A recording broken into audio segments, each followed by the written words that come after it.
27장에서 야곱의 가정은 거의 다 망가졌습니다. 그런데 28장에 와서 하나님께서 이삭의 가정을 회복시켜 가십니다. 먼저 가정에서 윗세대와 아랫세대를 연결하는 이삭을 회복시키시고 또 언약의 계승자인 야곱을 하나님은 회복시켜 가십니다. 이삭이 에서가 아니라 야곱을 불러 축복하고 당부하는 장면은 이삭이 자신의 자리를 찾았음을 보여주는 것입니다.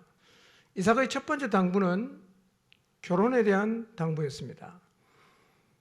좋아한다고, 사랑하니까, 내가 살 거니까, 내가 좋으면 하겠다 라고 말씀하시면 안 됩니다. 옳지 않습니다. 그리스도인들은 시대가 어떻게 돌아가든 성경적 가치로 결혼을 해야 합니다. 결혼은 하나님의 말씀을 따라 해야 합니다. 결혼을 선택할 때 가장 중요한 조건은 신앙입니다. 다른 조건은 그리 중요하지 않습니다. 신앙은 없지만 다른 거 다 좋으니까 한번 해보겠다고 절대로 말하지 마십시오. 피눈물 흘립니다. 정말 피눈물 흘립니다. 결혼은 하나님의 뜻대로 해야 된다는 사실을 결혼 안 하신 분들 꼭 기억하시길 바랍니다. 하신 분들은 늦었어요. 네. 아버지 이삭의 축복을 받은 야곱이 하란을 향해 떠납니다. 늘 쥐곰처럼 집에만 붙어있던 야곱이 타이에 의해서 어쩔 수 없이 불확실한 여행을 떠나게 됩니다. 800km나 되는 거리, 왕래가 끊어진 지 100년이나 되는 삼촌 집으로 무작정 갑니다. 그러나 삼촌이 살아있는지, 아직도 그 동네 살고 있는지, 그곳에 잘 도착할지 어떤 것도 장담할 수 없는 아주 불확실한 여행을 야곱이 시작했습니다. 무거운 마음으로 가다가 한 곳에 이르러 해가 뉘엿뉘엿 넘어갑니다. 거기서 유숙하려고 돌을 주워다가 베개를 하고 누워서 잡니다. 여전히 마음이 무겁습니다. 미래가 불투명합니다. 불안합니다. 답답합니다. 바로 이 자리에서 야곱은 하나님을 만났습니다. 여러분, 인생에 찾아오는 힘듦과 어려움과 내 힘으로 감당할 수 없는 상황, 내가 원치 않는 것으로 떠밀려가는 이런 상황 앞에 서면 우리는 매우 힘들어합니다. 때로는 하나님을 원망하기도 하고, 내가 하나님 잘 믿었는데, 잘 섬기는데 왜 하나님 나를 이 자리로 밀어넣으시는가 라고 하나님 앞에 하소연하기도 하지요. 그리고 빨리 그 자리에서 벗어나게 해달라고 우리는 하나님 앞에 기도합니다. 그러나 놀라운 사실은 이 자리에서 많은 하나님의 사람들이 하나님을 만났다는 사실입니다. 절망의 자리와 답답한 자리에 서면 놀랍게도 우리 영혼이 맑아져요. 그리고 그 자리에 서면 세상의 거추장스러운 것들을 다 내려놓게 돼요. 그래서 고난과 힘겨움은 힘은 들지만 그러나 우리의 영혼에 축복이 되는 경우가 훨씬 더 많습니다. 왜냐하면 바로 이때 하나님께서 우리 인생 가운데 일하시기 때문입니다. 그 밤에 야곱은 꿈에서 하나님을 만납니다. 사닥다리를 봤는데요, 이것은 사실은 야곱에게는 굉장한 충격이었습니다. 땅에서 하늘에 연결되어 있는 사닥다리를 야곱이 봤습니다. 땅이 어디입니까? 야곱이 있는 그곳이죠. 하늘은 어디입니까? 하나님이 계시는 하늘이에요. 야곱의 생각 속에 땅과 하늘은 언제나 떨어져 있었어요. 늘 별개였습니다. 그래서 야곱은 하나님이 살아계신다는 사실을 알지만 그냥 하나님은 하늘에 계시니까, 그 땅에서 내가 고통을 당하니까 그 고통을 짊어지고 두려워하고 답답해하고 있었습니다. 그런데 그가 꿈속에서 보았던 그 사닥다리를 통해서 하늘과 땅이 연결되어 있다는 사실을 깨닫습니다. 내가 언제라도 원하면 하나님께로 갈 수 있고 하나님이 언제라도 자신을 찾아올 수 있다는 사실을 깨닫습니다. 그리고 그 사닥다리의 환상을 통해서 야곱은 하나님을 다시 만나게 됩니다. 그리고 하나님은 꿈속에서 야곱에게 언약을 확인해 주시고 놀라운 약속을 주십니다. 하나님이 야곱에게 준 약속 4가지입니다. 내가 너와 함께 있겠다.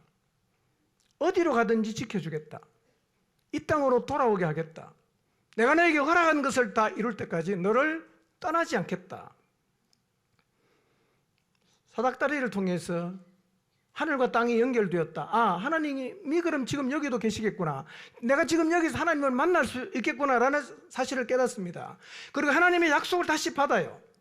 그리고 하나님이 주신 4가지 약속을 통해서 아, 하나님께서 나를 통해서 주신 이 약속을 반드시 이루시겠구나라는 사실을 확신합니다.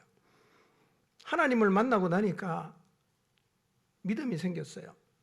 그리고 자신의 미래가 자기 힘으로는 할 수 없지만 하나님께서 주신 약속대로 반드시 이루실 것이라는 확신을 그가 가지게 되었습니다. 베델에서의 이 사건은 야곱의 인생의 전환점이 되었습니다. 하나님께서 야곱에게 주신 4번째 약속이 뭐냐? 내가 내게 허락한 것을 다 이룰 때까지 내가 너를 떠나지 않겠다는 것이었습니다. 여러분, 하나님이 야곱에게 허락하신 일이 뭐였습니까? 바다나람에 갔다가 돌아오게 합니다. 어디까지 가는 거예요? 애굽까지 내려가는 것. 이것이 하나님께서 아브라함을 통해서 주셨던 그 언약의 전체 구간에서 야곱이 달려갈 구간이었습니다. 실제로 야곱이 바다나람에서 가나안으로 돌아오고 그리고 가나안에서 애굽으로 내려가는 길 내내 하나님이 함께 하셨어요. 하나님은 야곱을 지켰습니다. 그리고 한순간도 떠나지 않았습니다. 물론 가는 길에 우여곡절도 있었고 고난도 있었고 힘듦도 있었고 위기도 있었지만 하나님은 야곱에게 허락하신 일을 다 마치게 하셨습니다. 여러분, 우리에게도 하나님이 허락하신 일이 있어요. 하나님은 그 일을 다 이룰 때까지는 여러분 절대로 못 죽습니다. 하나님이 허락하신 일 하나님이 이루세요. 그 일이 이루어지기 전까지는 절대로 우리가 죽을 수도 없다는 사실을 기억하시길 바랍니다. 그렇기 때문에 하나님이 허락하신 일을 하고 산다면 두려워하지 마십시오. 그리고 하나님이 허락하신 일을 위해서 살아가시기를 바랍니다. 꿈에서의 사닥다리를 보고 하나님이 주신 약속을 야곱이 받습니다. 잠을 깹니다. 하나님 만나고 약속을 마음에 담은 야곱, 어젯밤에 잠들 때와 지금 마음이 완전히 달라졌어요. 굉장히 답답했는데, 너무너무 두려웠는데, 불안했는데 그런 마음이 다 없어졌습니다. 하나님이 함께 계시고 하나님이 자기를 지킨다는 사실이 믿어졌기 때문입니다. 외롭게 떠났습니다. 불확실합니다, 여전히. 그러나 그는 이런 믿음을 갖습니다. 바다나람에 나 혼자 가는 게 아니구나. 하나님이 나를 인도하시는구나. 하나님이 나에게 주신 약속 하나님이 이루어 가시겠구나 라는 믿음을 그가 베델에서 갖게 되었습니다. 그래서 잠에서 깬 야곱이 이렇게 고백을 합니다. 여호와께서 여기에 나와 함께 계신다. 여호와께서 여기에 나와 함께 계신다. 사박들의 환상을 보면서 야곱이 그렇게 신앙 고백을 했습니다. 그렇습니다. 하나님은 지금 우리가 서 있는 자리, 여러분이 서 있는 그 자리, 어떤 사람은 고통당할 수 있고 어떤 사람은 힘겨운 삶의 자리에 서 계신 분도 있고 너무 답답하고 내가 원치 않지만 떠밀려가는 자리에 서 계신 분도 있을 것입니다. 그러나 그 자리에서 하나님이 여러분과 함께 한다는 사실을 잊지 마시기를 바랍니다. 야곱이 거기를 하나님의 집 베델이라고 했지 않았습니까? 그 자리에서 하나님이 나와 함께 하신다고 고백했잖아요. 그처럼 여러분이 서 있는 자리가 고통의 자리이든 절망의 자리이든 하나님이 여기에 나와 함께 하신다고 믿음으로 고백하시기를 바랍니다.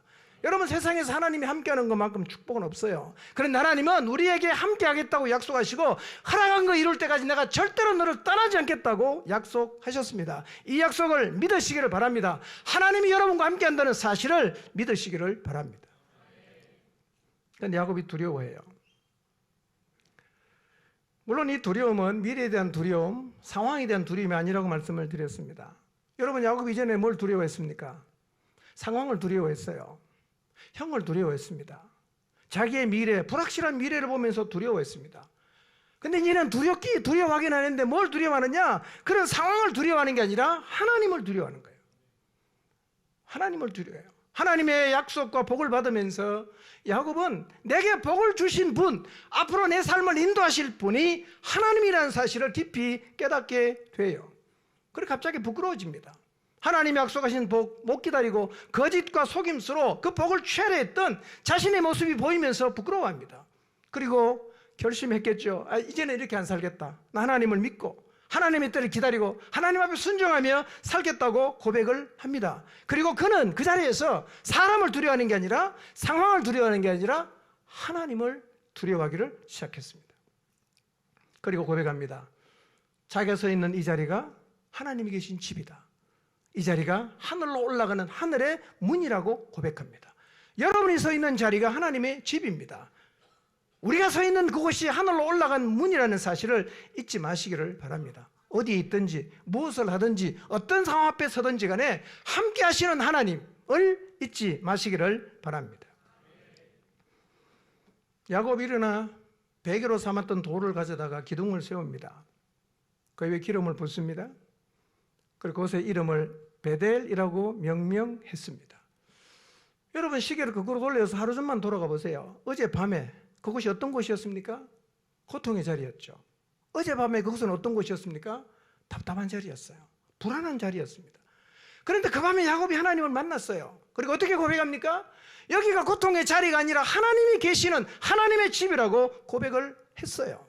여러분이 고통스러워하는 그 자리를 야곱처럼 베델이라고 고백하게 되기를 바랍니다. 여러분이 서 있는 그 절망의 자리, 답답함의 자리, 힘겨운 자리가 하나님의 집 베델이라고 고백하게 되시기를 바랍니다. 야곱이 서운합니다. 누가 시켰어요? 아무도 안 시켰잖아요. 자기 혼자인데. 하나님 만나고 나니까 야곱의 마음속에 뭔가 불같은 마음이 일어났어요. 하나님 만나고 나니까 더 이상 이전처럼 살고 싶지 않아졌습니다. 하나님이 주신 약속을 받고 나니까 하나님이 내 인생을 인도할 것에 대한 믿음을 가지고 나니까 하나님이 내 인생을 책임진다는 마음을 믿음을 갖고 나니까 하나님 그분을 위해서 살고 싶은 마음이 생겼어요. 그래서 그가 서원을 합니다. 여러분 하나님 제대로 만나면 갈망이 생깁니다. 하나님 제대로 만나면 열정이 생기고요. 하나님 제대로 만나면 우리의 마음속에 소원이 생겨요. 그리고 그 소원이 서원이 되는 거죠. 우리 모두의 마음속에 하나님이 주신 소원이 있게 되기를 바랍니다. 여러분 날마다 주님 앞에 설 때마다 하나님의 은혜를 입을 때마다 하나님 저 이렇게 살고 싶습니다. 하나님을 위해 살겠습니다. 이렇게 서원하게 되시기를 바랍니다. 근데 생각해 보십시오. 야곱의 상황이 달라졌습니까? 똑같잖아요. 어젯밤에 와서 돌베개 베고 자다가 꿈에 하나님 만나고 그 이제 잠에 깬 거예요. 아무것도 달라지지 않았습니다. 근데 뭐가 달라졌어요? 야곱이 달라졌어요. 야곱의 마음이 달라졌어요. 왜 달라졌습니까? 함께 하시는 하나님, 그리고 야곱의 인생을 허락하신 것 다 이룰 때까지 내가 결코 너를 떠나지 않겠다는 그 하나님을 만났어요. 그래서 야곱이 달라졌습니다. 하나님 만나고 나니까 마음의 짐 다 내려놓아졌어요. 두렵지 않습니다. 불안하지 않습니다. 하나님의 은혜를 경험하고 나니까 이 야곱의 마음속에 하나님만 섬기고 싶어요. 하나님을 너무 예배하고 싶습니다. 그래서 아무도 안 시켰지만 그 하나님 앞에 서원을 합니다. 3가지 서원입니다. 이제 여호와께서 나의 하나님이 되실 것입니다 라고 서원합니다. 무슨 의미일까요? 이제 저는 하나님만 믿고 따라가겠습니다. 하나님 만나고 나니까, 하나님 경험하고 나니까 세상에 믿을 분은 이분밖에 없다. 나는 이제 이분만 믿고 이분만 따르겠다. 그렇게 서원했어요. 2번째 서원이 무엇입니까? 내가 기둥으로 세웠던 이 돌이 하나님의 집이 될 것이다. 이제 저를 만나주신 하나님 앞에 제단을 쌓고 평생 하나님을 예배하는 삶을 살겠다고 서원했습니다. 3번째 서원이 무엇입니까? 하나님이 내게 주신 모든 것에서 10분의 1을 드리겠습니다. 11조 하나님이 야곱에게 시킨 게 아닙니다. 스스로 서원했어요. 야곱 지금 빈털터리 아닙니까? 그러나 하나님이 내게 소유를 허락하신다면 나는 이게 내게 아니라 하나님의 것임을 인정하겠다. 그래서 평생 내가 가진 모든 것이 하나님의 것임을 고백하는 심정으로 하나님 앞에 11조를 드리겠다고 야곱이 서원했어요. 여러분이 가진 모든 것 하나님의 것임을 인정하시길 바랍니다. 내가 갖고 있으니까, 내 통장에 들어있으니까 내 돈이라고 생각하지 마십시오. 그러면 인색해지는 것이고, 그러면 하나님 앞에 11조 하는 것도 부담스러워집니다. 우리가 갖고 있는 모든 것은 누구입니까? 하나님 것입니다. 하나님 나라를 위해서 하나님이 원하신다면 드릴 수 있어야 합니다. 어떻게 이런 소원을 할 수 있습니까? 하나님 만났기 때문입니다. 여러분, 우리도 하나님 만나면 우리의 삶이 이렇게 새로워질 수 있습니다. 하나님을 깊이 만나기를 사모하시기를 바랍니다. 하나님의 깊은 임재를 경험할 수 있기를 사모하시기를 바랍니다. 야곱은 이렇게 이제 변해가고 있습니다. 야곱은 하나님이 만나주시고 이렇게 만들어가고 계십니다. 또 에서는 지금 어떻게 하고 있어요? 에서는 여전히 영적인 것에 관심이 없습니다. 그러니까 생각나는 대로 살아요. 여러분 인생을 생각나는 대로 살지 마시기를 바랍니다. 죄송한 얘기지만 우리 교회도 보면 에서 같은 사람이 있어요. 너무너무 안타까워요. 교회를 100년 나와도 소용없습니다. 에서 같은 태도를 가지면 교회를 1000년 다녀도 절대로 변하지 않습니다. 갈망하는 마음이 없고 영적인 가치가 하나도 중요하지 않는 사람은요, 교회를 아무리 다녀봐도 그 형식입니다. 변하질 않아요. 여러분, 에서 같은 태도를 갖고 있다면 이걸 두려워하셔야 됩니다. 그건 정말 고약한 태도예요. 그런 태도는 오래 교회 다녀도 변하질 않아요. 여러분, 하나님 앞에 나오면 본질을 추구하십시오. 흉내만 내지 마시고, 예배를 나왔으면 하나님 만나려고 하시고, 예배를 나왔으면 귀를 열고 하나님 말씀에 귀를 기울이시고, 하나님 말씀하시면 아멘으로 화답하고, 그 말씀이 내 마음속에 소원과 서원이 돼야 됩니다. 그게 안 되면 100년 교회 나도 아무 소용없습니다. 근데 에서와 같은 태도를 가진 사람이 있어요. 관심이 없어요. 교회는 계속 나옵니다. 연수로 따지면 5년 되고 10년 됐어요. 하나도 변하지 않아요. 에서 같은 거예요. 이 태도, 이게 정말 무서운 겁니다, 여러분. 하나님 앞에 나올 때요, 본질을 추구하시고 겸손한 태도로 하나님 말씀하시면 마음을 열고 겸한 마음으로 받아들이고 하나님을 갈망하시기를 바랍니다. 그래야 내일이 희망이 있습니다. 여러분, 에서 같은 태도를 가지면요, 오늘도 희망이 없는데 내일도 희망이 없습니다. 오늘도 안타까운데 내일도 안타까운 거예요. 여러분이 태도를 한번 돌아보십시오. 나는 지금 에서와 같은 태도를 갖고 있는가? 아니면 야곱 같은 태도를 갖고 있는가? 여러분, 신앙은 적어도요, 갈망하는 마음이 있어야 됩니다. 하나님을 갈망해야 돼요. 만나고 싶어야 됩니다. 하나님을 따르고 싶은 열망이 있어야 됩니다. 하나님이 내게 소원을 주시기를 갈망해야 돼요. 아무 생각 없이 그냥 앉아서 꼬다는 보리자처럼 있다가 왔다 갔다 왔다. 여러분, 그렇게 백날 신앙생활해도 소용없단 말이에요. 여러분의 태도를 한번 잘 돌아보시길 바랍니다. 영적인 일에, 영적인 가치를 소중하게 여기게 되시기를 바랍니다. 오늘은 힘들지만 야곱 보세요. 갈망하는 마음이 있으니까 내일 희망이 있지 않습니까? 좀 서툴러도 괜찮고요, 좀 사고쳐도 괜찮습니다. 적어도 마음속에 갈망하는 마음이 있어야 된단 말이에요. 하나님을 사모해야 됩니다. 이 마음이 없는 게 제일 안타까운 겁니다, 여러분. 내 안에 에서와 같은 태도가 없는가를 돌아보시기를 바랍니다.